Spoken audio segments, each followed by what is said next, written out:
अगर हमारी मुशावरत हुई, जो कि मौलाना साहब के साथ हमारा एक सिलसिला जारी है, फिर हम इस कमेटी में आकर बताएंगे।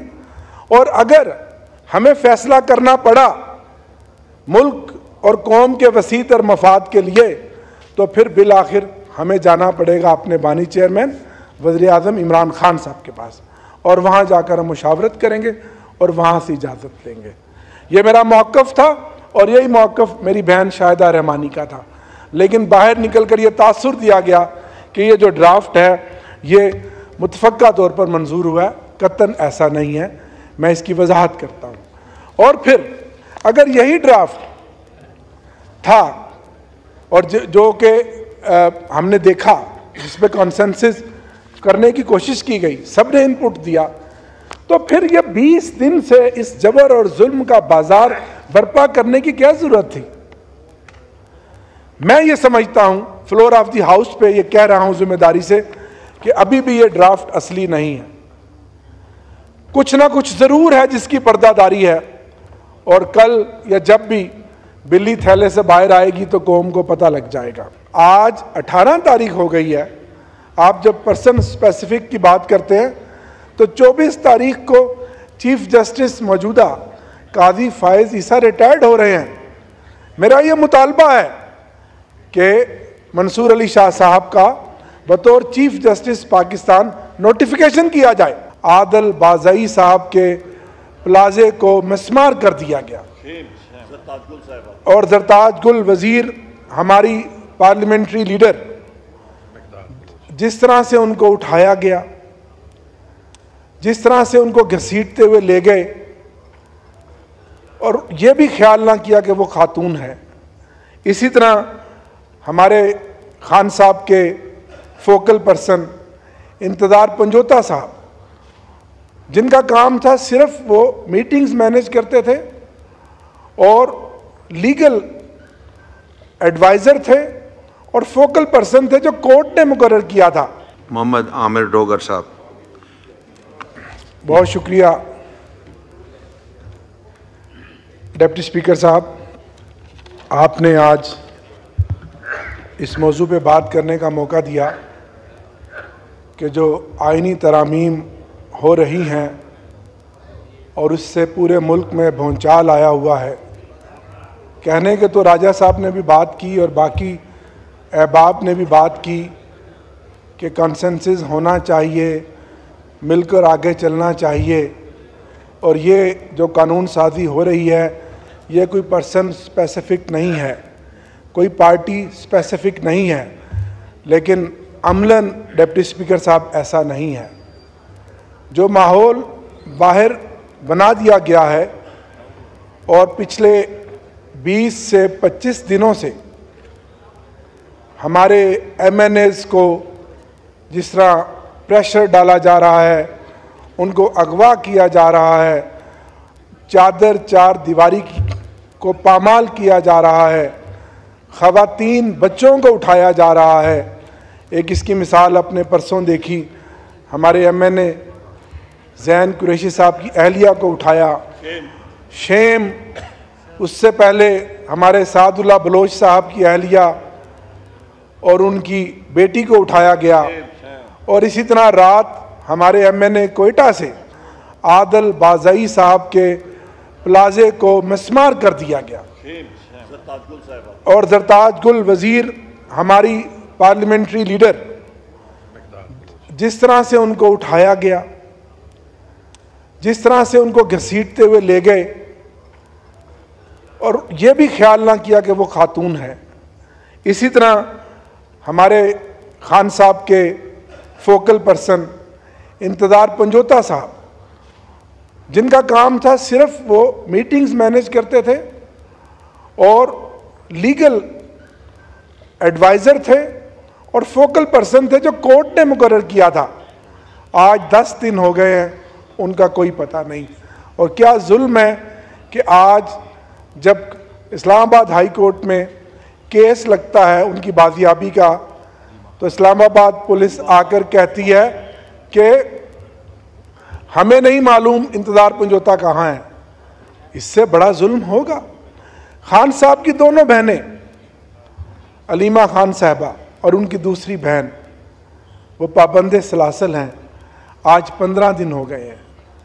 3 तारीख को आखिरी एक्सेस थी बानी चेयरमैन इमरान खान साहब को, जो वकला की मुलाकात हुई। आज 15 दिन हो गए हैं, डिप्टी स्पीकर साहब उनसे मुलाकात नहीं करने दी जा रही, ना वकला को ना पॉलिटिकल कमेटी को, जो कि अदालतों के हुक्म है। तो इस फस्तायत के माहौल में आप कहते हैं कि पार्लियामेंट को आगे चलना चाहिए, मुशावरत होनी चाहिए। ठीक है, इसमें कोई शक नहीं। मैं हामी हूँ कि ये एक कानून साज इदारा है, हम लेजिस्लेटर हैं, यहाँ हमें लेजिस्लेशन करनी चाहिए। लेकिन आप माहौल तो देखें, आज 18 तारीख हो गई है। आप जब पर्सन स्पेसिफिक की बात करते हैं तो 24 तारीख को चीफ जस्टिस मौजूदा काजी फायज ईसा रिटायर्ड हो रहे हैं।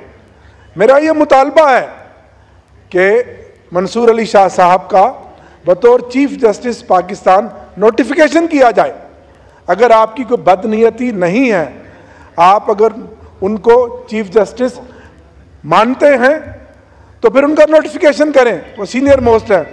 और अगर आपके जहन में अदावत है कि उन्होंने कुछ फैसले और साहब का एक फैसला जो लार्जर बेंच ने 8-5 से हमारी सीटों वाला किया और आज तक उसको नहीं माना जा रहा, आज भी election commission of Pakistan deputy speaker साहब उसको लेकर बैठा था और आज कोई 9वां इजलास किया, बार बार सुप्रीम कोर्ट ऑफ पाकिस्तान ने उस पर वजाहत दी। कितना जुल्म है, ये माशरा जंगल बन चुका है। और दूसरी तरफ पिछले चंद दिनों में हमारे 2 MNAs जो गुजरांवाला से थे, एक ही झटके में हमारी दोनों सीटें हमसे ले ली गई।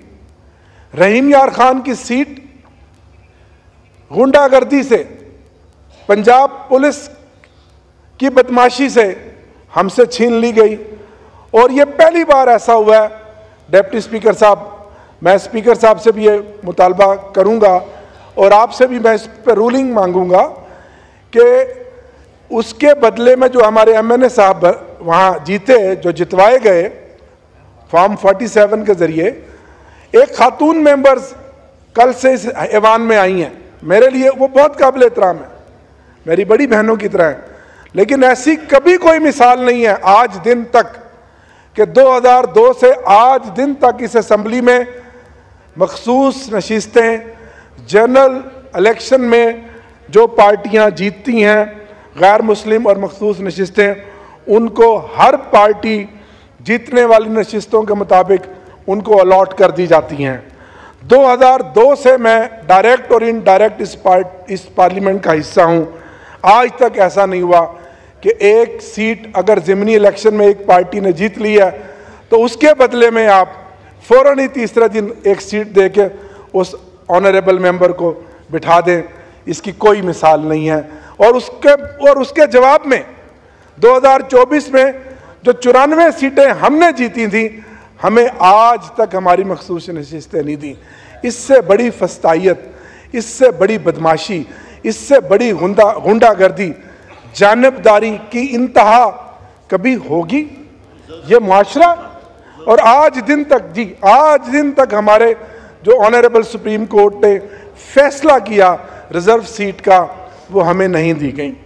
जनाब डिप्टी स्पीकर, मैं इस पर रूलिंग चाहूँगा।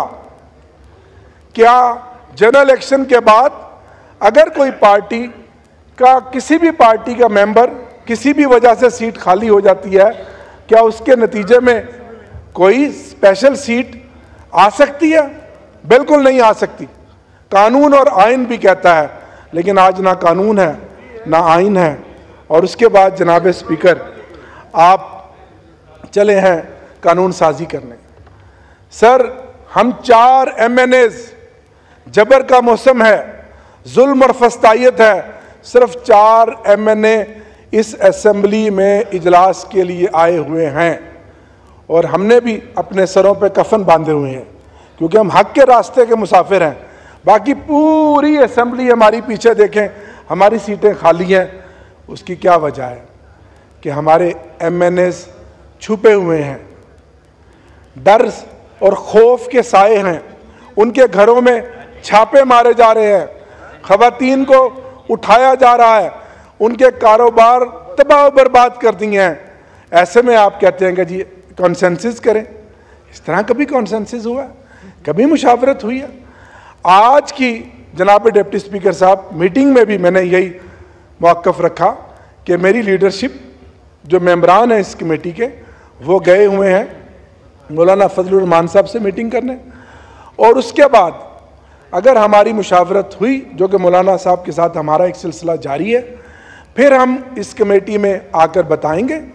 और अगर हमें फैसला करना पड़ा मुल्क और कौम के वसीतर मफाद के लिए, तो फिर बिल आखिर हमें जाना पड़ेगा अपने बानी चेयरमैन वज़ीर आज़म इमरान खान साहब के पास, और वहाँ जाकर हम मुशावरत करेंगे और वहाँ से इजाज़त लेंगे।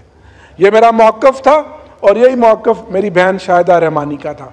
लेकिन बाहर निकल कर ये तासुर दिया गया कि ये जो ड्राफ्ट है ये मुतफ़क्का तौर पर मंजूर हुआ है। कतन ऐसा नहीं है, मैं इसकी वजाहत करता हूँ। और फिर अगर यही ड्राफ्ट था और जो कि हमने देखा, जिस पे कॉन्सेंसस करने की कोशिश की गई, सब ने इनपुट दिया, तो फिर ये 20 दिन से इस जबर और जुल्म का बाजार बर्पा करने की क्या जरूरत थी? मैं ये समझता हूं, फ्लोर ऑफ द हाउस पे ये कह रहा हूं जिम्मेदारी से, कि अभी भी ये ड्राफ्ट असली नहीं है। कुछ ना कुछ जरूर है जिसकी पर्दादारी है, और कल या जब भी बिल्ली थैले से बाहर आएगी तो कौम को पता लग जाएगा। हाँ, अगर आप CRPC में कोई अमेंडमेंट चाहते हैं, आम आदमी को इंसाफ देना चाहते हैं, और कोई ऐसी कानून साजी करना चाहते हैं कि जिसका फ़ायदा अवाम को हो, तो तहरीक इंसाफ आगे बढ़ेगी। हम इस पार्लियामान को मजबूत बनाना चाहते हैं। लेकिन अभी तो जो लग रहा है जनाब डिप्टी स्पीकर साहब कि इस आईनी तरामीम करने का मकसद अदलिया को एग्जेक्टिव के ताबे करना है। जब हम बाहर होते हैं तो हम अदलिया की आज़ादी की बात करते हैं, रूल ऑफ लॉ की बात करते हैं, लेकिन जब हम हुकूमत में होते हैं तो हम हर अदारे को अपने अंडर करने की बात करते हैं। और इससे बढ़कर कितना शर्मनाक बात है कि सुप्रीम कोर्ट ने खुद इजाज़त दे दी MPs और MNAs के वोट खरीदने के। गोया सुप्रीम कोर्ट ने खुद हार्स ट्रेडिंग की इजाज़त दी। इससे बड़ी कोई बदकिस्मती है? जो कुछ सुप्रीम कोर्ट के चीफ जस्टिस साहब ने किया हैं, तो मैना अपने बच्चों को छोड़कर कव्वे के अंडों को अपने परों से थाम लेती है। सुना है जंगलों का भी कोई कानून होता है। कहीं तूफान आ जाए, कोई पुल टूट जाए, तो किसी लकड़ी के तख्ते पर गुलहरी, सांप, बकरी और चीता साथ होते हैं। सुना है जंगलों का भी कोई कानून होता है। तू खुदावंद जलील व मोतबर, दाना व बीना, मुनसफ व अकबर मेरे इस मुल्क में। तू खुदावंद जलील व मोतबर, दाना व बीना, मुनसफ व अकबर मेरे इस मुल्क में जंगलों का ही कानून नाफिज कर, कोई दस्तूर नाफिज कर। बहुत शुक्रिया जनाब।